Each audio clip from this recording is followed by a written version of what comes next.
अंतरिक्ष की गहराइयों में होने वाली घटनाएं हमेशा हमें आकर्षित करती हैं और जब बात सूर्य ग्रहण की हो तो जिज्ञासा और बढ़ जाती है।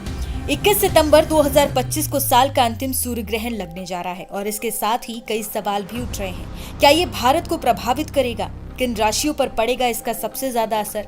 और क्या वैज्ञानिक नजरिए से इसमें डरने जैसी कोई बात है? 21 सितंबर 2025 को साल का अंतिम सूर्य ग्रहण लगने जा रहा है।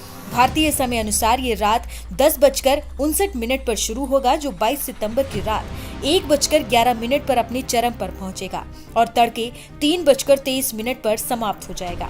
सबसे महत्वपूर्ण बात यह है कि भारत में ये ग्रहण रात के समय पड़ेगा और दिखाई नहीं देगा। इसी वजह से इसका भारत में कोई धार्मिक महत्व नहीं माना जाएगा और सूतक काल भी लागू नहीं होगा। यानी भारत के लिए ये ग्रहण पूरी तरह से सुरक्षित है। मंदिर खुले रहेंगे और लोगों को पूजा पाठ या दैनिक कार्यों में कोई व्यवधान नहीं आएगा। भारतीय परंपरा के अनुसार जब ग्रहण दिखाई न दे तो उसका धार्मिक असर भी शून्य हो जाता है। हालांकि ज्योतिषीय दृष्टि से इस ग्रहण का कुछ राशियों पर गहरा प्रभाव देखने को मिल सकता है। ये ग्रहण सिंह राशि में लगने वाला है।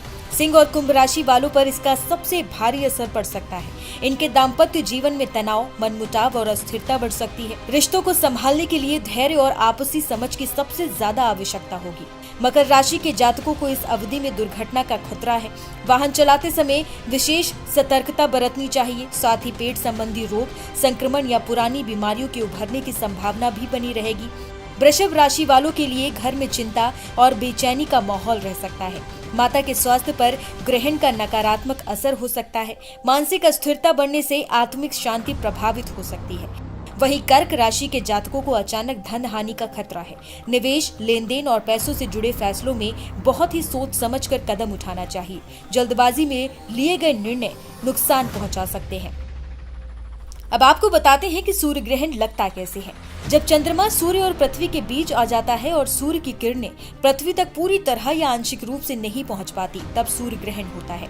वैदिक दृष्टि से ये घटना राहु केतु की छाया मानी जाती है, जो सूर्य पर असर डालकर मानव जीवन और विश्व घटनाओं में परिवर्तन का कारण बनती है। भारत में भले ही ये ग्रहण दिखाई ना दे, लेकिन ऑस्ट्रेलिया और न्यूजीलैंड के कई हिस्सों में ये प्रत्यक्ष रूप से दिखेगा। ज्योतिष के अनुसार जिन देशों में ग्रहण दिखाई देता है, वहाँ प्राकृतिक आपदाओं की संभावना बढ़ जाती है। इस बार भी भूकंप, ज्वालामुखी गतिविधियों या भूमि से जुड़ी घटनाओं की आशंका जताई जा रही है। वैज्ञानिक नजरिए से देखें तो सूर्य ग्रहण केवल एक खगोलीय घटना है। ये तब होता है जब चंद्रमा पृथ्वी और सूर्य के बीच आकर सूर्य की किरणों को आंशिक या पूर्ण रूप से ढक देता है। इससे कुछ समय के लिए पृथ्वी के कुछ हिस्सों में सूर्य का प्रकाश रुक जाता है। वैज्ञानिक इसे पूरी तरह एक प्राकृतिक घटना मानते हैं, जिसे डर का कारण भी मानना अनुचित है। जहां सूर्य ग्रहण दृश्यमान रहेगा, वहां क्या करें और क्या ना करें। ग्रहण के दौरान भोजन, जल का सेवन ना करें। केवल जप, ध्यान और मंत्रोच्चारण करें। गर्भवती महिलाएं विशेष सावधानी रखें। ग्रहण पश्चात स्नान, शुद्धिकरण और दान पुण्य करना आवश्यक है। सूर्य मंत्र ओम घृणीम सूर्याय नमः का जाप अत्यंत फलदायी होगा। भारत में भले ही इस ग्रहण का कोई धार्मिक महत्व ना हो और लोग इसे केवल समाचार और सोशल मीडिया के माध्यम से ही देख पाएंगे, लेकिन ज्योतिषीय रूप से सिंह, कुंभ, मकर, वृषभ और कर्क राशि वालों को सतर्क रहना चाहिए। वहीं विदेशों में इसका असर प्राकृतिक आपदाओं के रूप में सामने आ सकता है। ये सूर्य ग्रहण भारत में दृश्य न होते हुए भी विश्व के ऊर्जा प्रभाव और राजनीतिक आर्थिक परिस्थितियों को प्रभावित करेगा।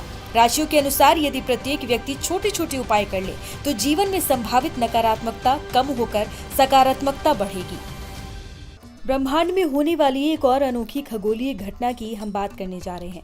इस साल का दूसरा और आखिरी सूर्य ग्रहण 21 सितंबर को लगने जा रहा है। इस दिन का महत्व और भी बढ़ जाता है क्योंकि इसी दिन सर्वपितृ अमावस्या भी है, जिसके साथ ही पितृपक्ष का समापन होता है। सूर्य ग्रहण और अमावस्या का ये संयोग इस तिथि को बेहद खास बना रहा है। भारतीय परंपरा के अनुसार जब ग्रहण दिखाई ना दे तो उसका धार्मिक असर भी शून्य हो जाता है। ज्योतिष के अनुसार ये सूर्य ग्रहण सिंह राशि में घटित होगा। चूंकि ये ग्रहण सिंह राशि में ही लगने वाला है, इसलिए इस राशि के जातकों पर इसका सर्वाधिक प्रभाव हो सकता है। सिंह राशि वालों को इस सूर्य ग्रहण से थोड़ा संभल कर रहने की सलाह दी गई है। सिंह राशि के जातकों के लिए संभावित प्रभाव। आर्थिक नुकसान। इस दौरान इस राशि के जातकों को अचानक धन हानि हो सकती है। निवेश में नुकसान की संभावना बन रही है। नौकरी, व्यापार की गति सुस्त रह सकती है। ग्रहण वाले दिन पैसों के लेन देन से बचें। व्यापार में किसी बड़े सौदे से परहेज करें और अनजान लोगों को आंख बंद करके भरोसा ना करें। दूसरा, मानसिक तनाव। निर्णय लेने में असमंजस की स्थिति रहेगी, कार्यस्थल पर दबाव और निजी जीवन में टकराव जैसी परिस्थितियां बन सकती हैं। पारिवारिक माहौल अशांत रहने की संभावना है। बड़ा फैसला लेने से बचें और गृह कलेश से मन चिंतित रह सकता है। ग्रहण काल के दौरान किसी सुनसान जगह पर जाने से भी परहेज करें। सूर्य ग्रहण में क्या करें और क्या ना करें भारत के लिए। हालांकि सूर्य ग्रहण भारत में दृश्यमान नहीं है, इसलिए आपको ऐसे किसी कड़े नियम का पालन नहीं करना है जो आमतौर पर ग्रहण के दौरान किए जाते हैं। फिर भी ज्योतिषविद ने गर्भवती महिलाओं को थोड़ा संभल कर रहने की सलाह दी है। शुभ कार्य और दान, भगवान नाम का जाप करें। सुबह स्नान आदि के बाद सूर्य को अर्घ्य दें। गायत्री मंत्र का जाप करें। दान पुण्य करने से विशेष फल की प्राप्ति होगी। सूर्य ग्रहण के बाद अगले दिन सुबह गेहूं, तांबा, गुड़, मसूर दाल या अपनी सामर्थ्य के अनुसार धन का दान कर सकते हैं। जब चंद्रमा सूर्य और पृथ्वी के बीच आ जाता है और सूर्य की किरणें पृथ्वी तक पूरी तरह से आंशिक रूप से नहीं पहुंच पाती, तब सूर्य ग्रहण होता है। वैदिक दृष्टि से ये घटना राहु केतु की छाया मानी जाती है, जो सूर्य पर असर डालकर मानव जीवन और विश्व घटनाओं में परिवर्तन का कारण बनती है। भारत में भले ही ये ग्रहण दिखाई ना दे, लेकिन ऑस्ट्रेलिया और न्यूजीलैंड के कई हिस्सों में ये प्रत्यक्ष रूप से दिखेगा। ज्योतिष के अनुसार जिन देशों में ग्रहण दिखाई देता है, वहां प्राकृतिक आपदाओं की संभावना बढ़ जाती है। इस बार भी भूकंप, ज्वालामुखी गतिविधियों या भूमि से जुड़ी घटनाओं की आशंका जताई जा रही है।